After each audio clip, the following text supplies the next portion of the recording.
మీలో చాలామందికి చేతివేలు విరిచే అలవాటు ఉంటుంది. అయితే వేళ్ళను విరిచినప్పుడు సౌండ్ ఎందుకు వస్తుందో మీకు తెలుసా? చాలామంది ఎముకలు విరగడం వలన ఆ సౌండ్ వస్తుంది అని భ్రమపడుతుంటారు. కానీ అది తప్పు.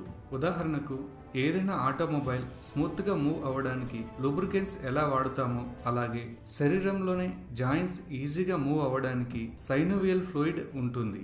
ఇందులో చాలా రకాల గ్యాసెస్ ఉంటాయి. ఈ గ్యాసెస్ అన్ని కలిపి ఒక బబుల్ గా ఏర్పడతాయి. అందువలన మనం వేళ్ళను విరిచినప్పుడు అక్కడ ఉన్న బబుల్ పగిలి శబ్దం వస్తుంది. ఒకసారి వేళ్ళను విరిచిన తర్వాత వెంటనే వేళ్ళను విరవలేం, ఎందుకంటే మరి ఈ బబుల్ ఏర్పడడానికి కొంత సమయం పడుతుంది. అందుకే ఒకసారి వేళ్ళను విరిచిన తర్వాత వెంటనే వేలు విరగదు.